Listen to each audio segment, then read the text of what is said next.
Simma Donna is a fitness guru and frequent contributor to Wakeboarding Magazine. His article, Rough Water, details some of his favorite workout regimens that made him so competitive in the world of wakeboarding for so long. Simma Donna, welcome to the Sidebar. Whoa, thanks for having me, Clint. Thank you for being here. Now, you are a very prolific wakeboarder, and I think that your workouts are really what keep you on top of your game. How have you stayed so fit for so long? Oh, wakeboarding's like a lifestyle, Clint. Once you're one with the water and you're really out there, you never lose it even if you're not on the water. I have my own wake that I keep in my pool. My pool is actually sort of like the length of a football field. That's a very large pool. Oh, it's a huge pool, Clint. I actually purchased a football field and then I dug. And I dug this out myself, so for a year I was just digging, and that gets you in good shape on its own. I used a pro wakeboard style shovel, and which is what I used to. And what exactly differentiates that from a normal shovel? Oh, well, it's a little more aerodynamic, Clint, and it's good. It's got a barnacle scrape on the back, and that really helps keep the chop on the boat. Simma, our beloved researcher, the intern Addie Harper, has just handed me one of the covers of Wakeboarding Magazine that shows you doing a move that you have deemed the electric shuffle. Now, could you walk me through the different parts of this? Because apparently you can only do this move in 3 feet of water. Yeah, well, first off, the electric comes from, instead of a tow rope, I use an extension cord. It's 8,000 feet. It doesn't have any brakes in it, and it's plugged into just any old light socket. So you got to be an experienced boater out there on the water. Sometimes if you get an experienced driver, he runs out of feet on the cord, and one of us gets lassoed. And then, I could sideswipe anybody. The 3 feet of water comes in because electrical current really means it's max voltage. With such, I want to be able to see the bottom because we don't want to hurt any of the wildlife down there, any of the dolphins or anything. That's very conscientious of you. Oh, sure. Well, the wakeboarders are very gentle souls. We're pretty rough on the outside. I like to say my article, Rough Water. We're rough on the outside, but we're soft like water on the inside. Because bodies are made of water. So when we sweat, that's how you kind of lose your personality a little bit. Now, you actually say that the electric shuffle works your sweat glands to better suit yourself for the high intensity training and physical output of wakeboarding. Right. So the actual exercise is meant to actually flex your sweat glands, which is very neglected. You can't do this in a normal gym. You gotta do it while you're out on the wake. You gotta get bedeviled and cashed a little before you can really flex those glands. And it's very hard to sweat in water, so that's where the electricity comes in because it draws you out. So your body is kind of in this crazy balance of being wet and shocked and dried at the same time. Wow, that is a lot for the body to handle. Seems like a more advanced move that only people who have been boarding for a long time are able to take on? No, you could actually do it in the shower. Oh. You don't have to be in motion. Is this something you can do with a partner? Because I myself have a wife and kids, and maybe I want to, with my wife in the shower, do a little electric shuffle. Oh, well, you could do it in the shower, but I would suggest you do it out on the wake with your wife. When you're waking, you can tow more than one rope. I've seen stunts where there's been 30 or 40 wakers in a row. Wow. Just going horizontal. And then, you gotta be pretty prone to do that. You get damned and nard, but you can gnash yourself, if you don't, if you're not gurgled. So, but I would, that's for like that. But I'm a pro, so I worked my way up. I didn't start out with 40 wakers. Now, the electric shuffle is done, breaking down the mechanics of it.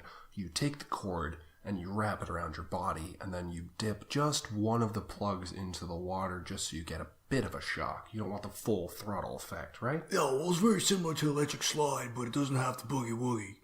Oh, and the boogie woogie, of course, is when you truffle shuffle a partner. Oh, well, it's more like a Charlie Brown. Oh. You don't want to get doiled out there.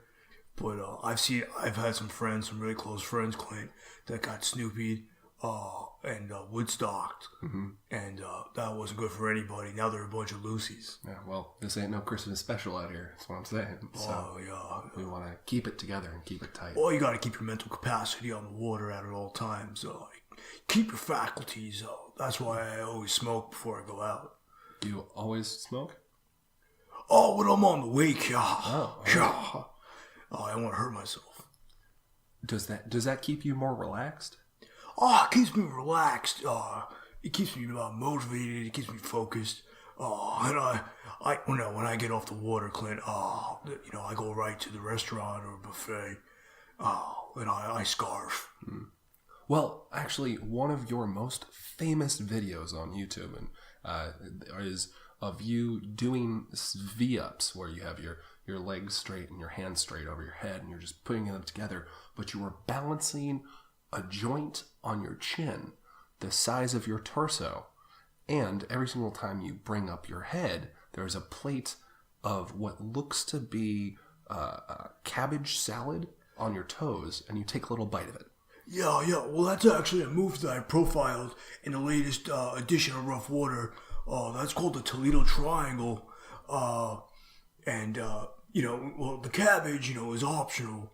But I find that when you're doing the Toledo Triangle, you get Ohio'd, and that really works the back of your knees and the front of your feet, and that gives you good balance when you're thrashing. Mm-hmm. So a lot of people think that like they can't thrash, but you totally can, as long as you got a little baklava in your back pocket. Yeah, it's really all about what inspires you to move. Well, it's true. People, everybody's got a little sesame seed in them. And when you stick that to the back end of the bagel, you could really accomplish a lot. You get tabernacular if you got everything on with a leg on your face. That's very well said. I myself like to focus on some finer dishes. I like a nice ragu. That gets me through the day. Oh, yeah. Well, I mean, that's a different muscle group, Clint. But, I would recommend that you do the Toledo Triangle about, 3 to 5 reps of 10 to 12. And on your last set, you really want to max out. You want to get the poppy in there, and you want to hear the poppy pop. Mm-hmm. And once that happens, you're 3 steps to Wizard of Oz. And once you're seeing Dorothy, then you're no longer like a cowardly lion. You're off to see the wizard. You know what I'm saying? It reminds me of sleeping in the backwoods of Lake Blood. I'm sorry, where is that? That's in Slovenia, Clint. Oh, okay. That's obviously for our listeners. I might be pronouncing it wrong. It's got 3 U's in there and a couple of I's on top. Oh, that's complicated. Who knows what letter that is? That's one of the venues that you compete at or used to compete at regularly. Yes, of course. Oh, sure, yeah. Really good snow cones there. I guess I believe it's Lake Byablood. Oh, you'd know better than me, Clint. Sometimes I black out. I don't remember what competitions I'm in and what kind of seeds I had when I was not gnashing on the chill. You know what I'm saying? I think I know what you're saying. Sometimes I think I'm in Blue Lake and I'm in Tahoe. Oh, okay. Well, Blue Lake and Tahoe are pretty similar, so that's understandable. Oh, yeah. Well, water's wet. Indeed it is. Now, you're coming up here with a new new exercise, and it involves, and correct me if I have this wrong, it involves 3 logs tied with rope in a semicircle. Yeah, that's the Lincoln Log Wet Bandit. Mm-hmm. And really, it all goes back to when Abraham Lincoln used to be a bouncer, and I incorporated the Macaulay Culkin movie Home Alone because I'm such a big fan, and because it incorporates water, it's sort of like you're running. It involves stairs too. Where you mentioned Lincoln was a bouncer, I'm guessing you mean at the club in downtown New York? I'm not sure where the former president bounced, but I used to hear stories how he used to jack people up by their throat, and while he got them out of the bar, he'd swizzle them pretty hard, and I think a couple people got shredded up, and again, I always bring it back to it, but once you're doiled, you're done. Yeah, that Doyle and done. A Doyle a day keeps the losers away. Well, that's harsh, but yeah. Man, back to the Lincoln. You said you need stairs for it because there are multiple sharp objects that are put on the steps, just like in Home Alone, that you have to avoid at the same time. Well, I mean, you say multiple sharp objects, but it's really just little cars and spoons. Mm-hmm. The spoons, there's peanut butter on the spoons, obviously, to keep the mahi off you. Otherwise, the mahi will go for your ankles, and who wants to wake with mahi nipping at your ankles? No one. No one. But the spoons are good because the spoons make a little sound, and I find it to be very soothing, and I can focus. Mm-hmm. And what kind of sound do they make? Oh, well, let me see if I have some spoons laying around. I haven't done this in a while, so you'll have to bear with me. I'm gonna do it with my mouth, if that's all right. That is fine. So let's go. All right, you ready? So I'll set the scene. You're walking through the logs, down the stairs, and you step on a stair with a spoon. Okay.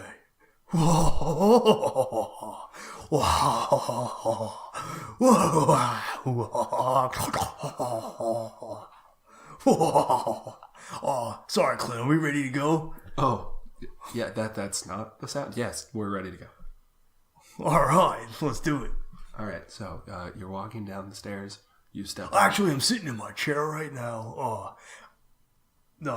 I can walk down the stairs if you want, Clint, but I don't think the mic's gonna reach. I just when you're exercising, the sound the spoons make is. Oh, well, they're silver spoons, Clint, so they sort of glisten. Right. I know what you mean. Oh. Okay. The last thing I want to talk to you about before you go, you have one of your best and brightest routines. I've actually tried it myself. It's very difficult, ladies and gentlemen. It's the Star Spangled Splanter. Yeah. Well, it's very patriotic, and it actually works out your spleen. And believe it or not, the spleen has many factors when it's worked out to the max that most people don't utilize. For instance, I now know the entire alphabet. Wow. Yeah. I used to have to write it down, keep it in my wallet. But when your spleen is fully bloated, man, your vocabulary increases. The alphabet is 26 letters long. That's true. And then when you're talking to your driver when you're out on the water, knowing all the letters, you could say that you're about to hurdle.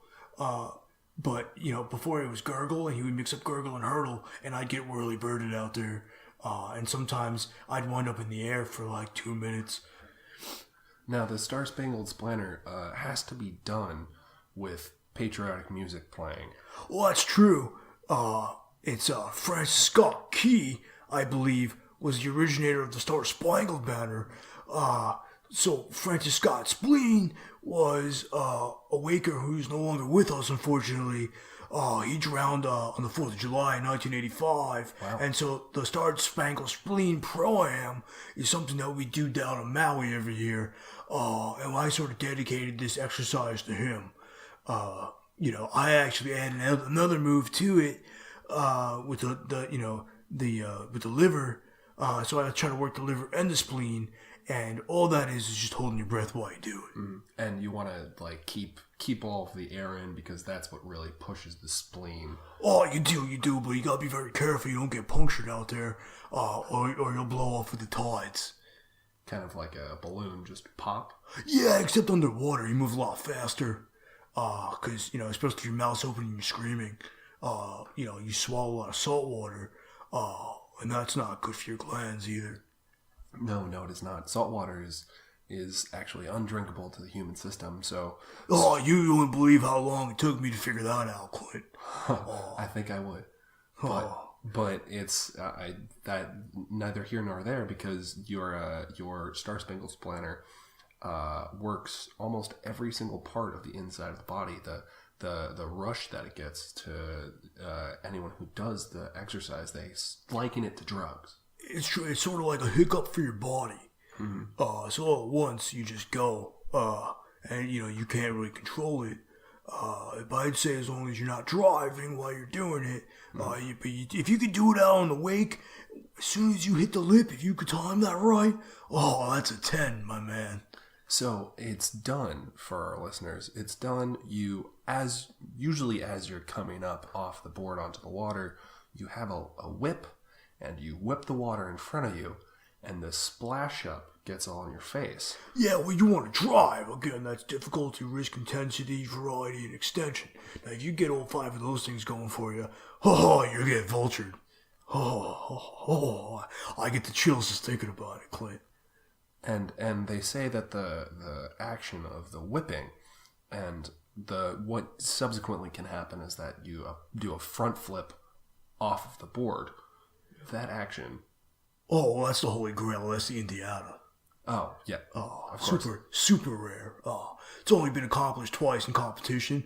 I've actually never completed it in competition myself. Have you attempted? I've attempted it many times, Clint. It's very difficult. Has Harrison Ford ever attempted it? Oh, well, we had to get Harrison Ford to sign off on it. But he's afraid of wakes.